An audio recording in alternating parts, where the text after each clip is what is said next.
Is art meditation different than making art? I say yes. Let's go take a look. Hi, I'm Jamie, founder of Mood Body Studio. I'm an artist and creative meditation teacher, and apparently I'm only comfortable on camera if I have a microphone in my hand, probably because I spent many years doing stand-up before I got into meditation. I'm here to help you find relief and connection through creative expression and art meditation. Here are some of my art meditations, and art meditation for me is all about the process. It's about the practice, not the outcome. And that is the big difference for me when I'm talking about art meditation versus art making or creating a work of art with intention. So there is intention with all of these pieces, but the intention is to be present, to let what happens. Here's a larger art meditation I did recently. I'll do a video on this soon. And as compared to art, so these are examples of using the same tools and techniques, some artworks where I had a specific outcome, an image, whether it was abstract or an actual object or thing, like this skull here, that I wanted to create. Even if it's something abstract like these rose-like shapes here, and I might be experimenting with my art, there is an intended outcome. Here are some moody rocks I painted a few years ago, and I sell these as prints. I also used this art to create my moody deck, and I took my artwork and put them onto little cards.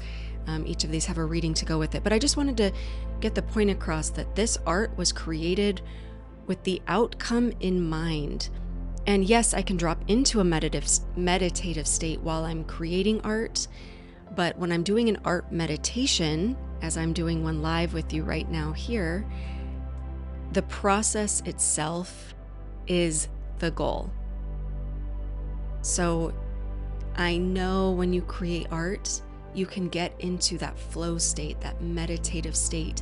Making art is a form of meditation, yes, but I do differentiate between sitting down to create an artwork versus sitting down to engage or experience an art meditation. And the art meditation technique I most often use involves watercolor brush pens, as you can see here. If you have any brush pens that are starting to lose their color or drying out, do some art meditation with them because the outcome doesn't matter. And this is just a way to get very loose. You don't have to worry about skill or color theory. Now I'm adding some water droplets and blending with a water brush pen. And again, there's just no concern for if the colors are blending properly or if this looks good. I will often check and make sure that my grip is loose. I'll bring awareness to my breath if I notice my mind is wandering. Sometimes when I do these art meditations, I do like to contemplate. So I believe that when you can focus your thoughts, that's also a form of meditation. But of course, detaching from thoughts is the most common, I think, reason why people meditate. But I do believe you can meditate on a thought.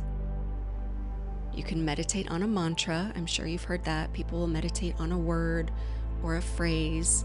You can meditate on an idea.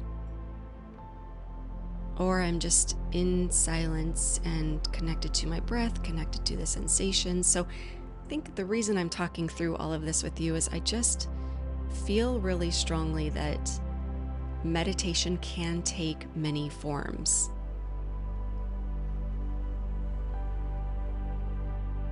And that art making is different than art meditation. Okay, we're gonna let this dry and come back and do part 2 of this art meditation technique. All right, our watercolor burst or bloom or blob has dried, and I wanna show you 2 different art meditation techniques you can do on your watercolor blob. So here I have a Micron fine tip pen, and I am outlining the watercolor burst. This one I'm going to outline in pretty great detail. So my line work is going to stay close to the edges and the shapes that I see. So I'm going to do half and half on this one. If I were to do this entire watercolor blob in this style, I would have outlined the entire edge all the way around the page. And then after I do that outline, I go for the shapes on the inside of the blob, and you can get as detailed or as not detailed as you like.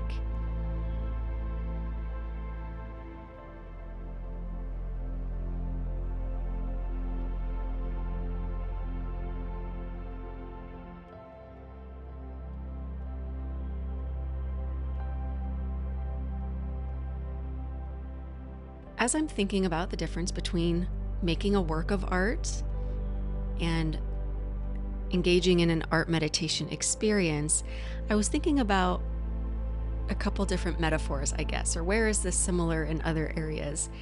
And I thought of going for a run just for the sake of running, to experience the run, maybe because you enjoy the run, versus going for a run to, for me, maybe it's to finally break a 9-minute mile, or because you're training for a marathon. So sure, you might drop into flow state while you're running, but if you're running for an end result or you have an end goal, that's the focus.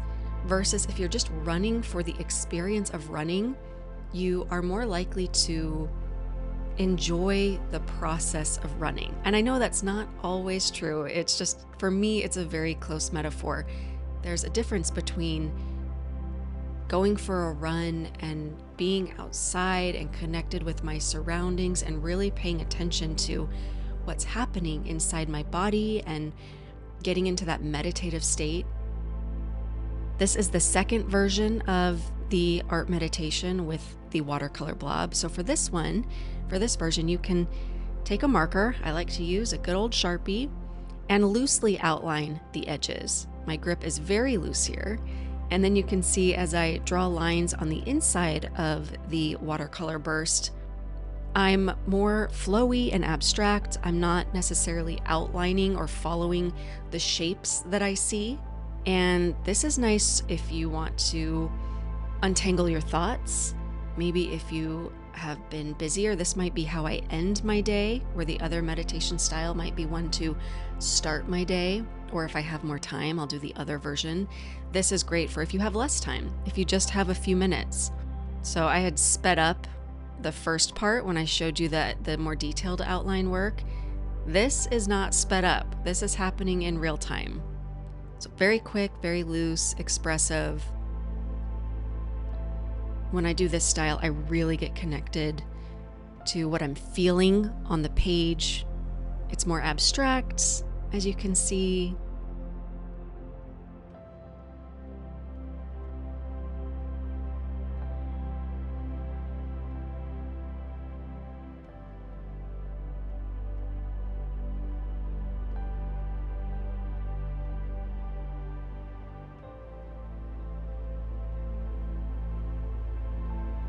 Here's an example of a full fine detail art meditation. Here's one that's more the scribble blob technique. Another fine detail, scribble blob. And for now, that sums up my thoughts on art meditation. Thank you for joining me.